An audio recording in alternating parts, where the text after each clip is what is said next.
Gotham City. The streets are soaked in blood and betrayal. It's the home of the heroes, villains, and ghosts. And among these ghosts, none haunt Batman more than Jason Todd, the second Robin. The boy who died and came back with vengeance in his heart. Tonight, we're diving into why no live-action version of Batman Under the Red Hood could ever top the animated masterpiece, and why that story might be better left untouched. Like this, subscribe, like this video. Released in 2010, Batman Under the Red Hood wasn't just another animated DC movie. It was a lightning bolt, a dark, mature, emotionally devastating story that delivered everything fans wanted from a Batman tragedy. It combined the perfect tone, animation style, and pacing. There were no studio mandates, no box office expectations, no forced cameos, just pure storytelling. Laser focused on grief and guilt and revenge. The voice performances, iconic. Jensen Ackles as Red Hood gave us raw emotion and psychological complexity. Bruce Greenwood's Batman wasn't just a dark knight, he was a broken man carrying the weight of his greatest failure. And John DiMaggio's Joker? He wasn't trying to outdo Heath Ledger or Mark Hamill. He carved his own lane, calm, cruel, and unpredictable. The animated film nailed what live action often can't, the emotional rhythm of comic storytelling.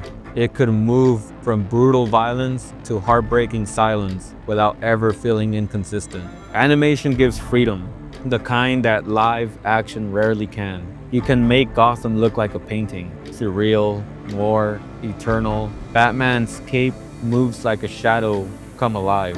The fights feel stylized but meaningful, each punch carrying emotional weight. In animation, you believe Jason Todd can dodge bullets and leap across rooftops. You believe Batman can survive explosions and still look human. Try that in live action, and you limit limitations. Stunt realism, camera angles, human exhaustion. But more than physics, it's about tone. Animation, suspense, disbelief. Live action grounds everything. And when you ground Under the Red Hood, you risk losing its mythic sadness. Jason Todd's resurrection through the Lazarus Pit worked in animation because the world already feels heightened.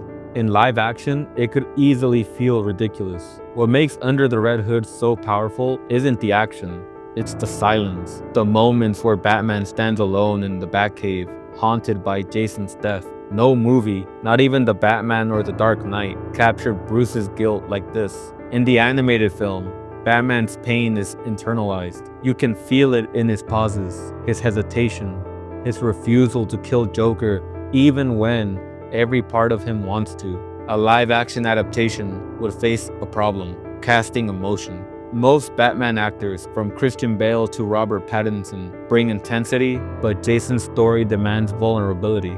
Bruce has to break down emotionally, not just physically. And that's a side Hollywood rarely lets its billion-dollar Batman show. Jason Todd's transformation into the Red Hood is one of DC's greatest tragedies. He's not evil, he's broken. He doesn't want to destroy Batman. He wants him to understand. He's the living consequence of Bruce's moral code. The animated version captured that with precision. You feel Jason's rage, his heartbreak, his confusion, especially in the final scene when he asks Batman, "But why? Why on God's earth?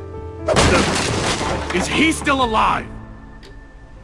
That line hits like a dagger, and Batman's answer?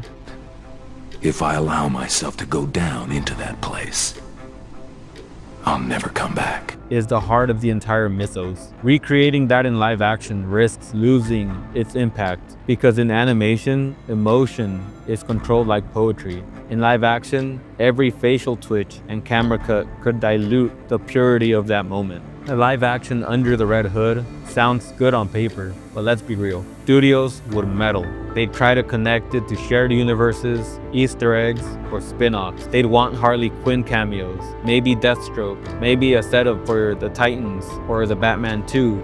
Suddenly, Jason Todd's personal story becomes a backdoor pilot. The animated movie worked because it was self-contained. It didn't need to build a franchise. It just needed to hurt. Also, tone. The animated film perfectly balances brutal realism with comic book energy. Live action would either become too violent for mainstream audiences or too watered down for fans.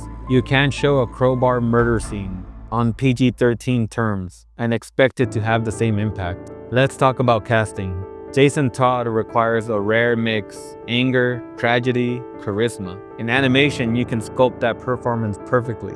In live action, casting him could split fandoms. Too young, too old, too soft, too edgy, and suddenly, the focus shifts from the story to internet debates. And Batman? You'd need the right actor. One who's aged enough to have a failed Robin, but still physically capable of the role. Ben Affleck could have worked, but his arc is already tied to Snyder's world. Pattinson's Batman is too early in his journey. That's the dilemma. You'd have to build a whole new continuity just to make Under the Red Hood believable. And that's a $200 million risk Warner Bros. Will never take just for emotional closure. Joker is the axis to this story. He's the reason Jason died. He's the living reminder of Batman's biggest failure. The animated Joker was cold, cruel, and precise. No gimmicks, no chaos speeches. In live action, every new Joker is compared to Ledger, Phoenix, or Nicholson. So if a live-action Under the Red Hood tried to use Joker again, it would instantly become a comparison game instead of a tragedy about Jason.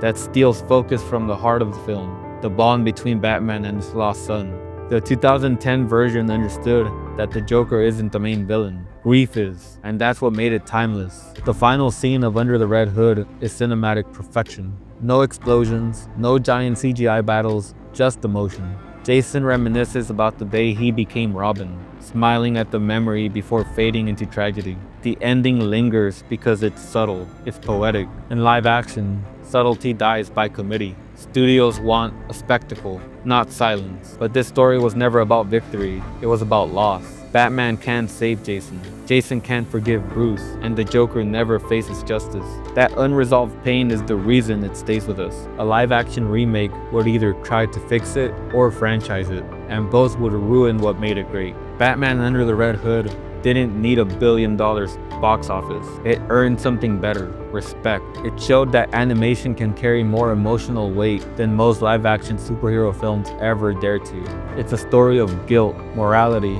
and the thin line between vengeance and justice. And that's why no live-action version could ever surpass it, because it's already perfect in the medium it was born from. Some stories don't need a reboot. Some don't need a sequel.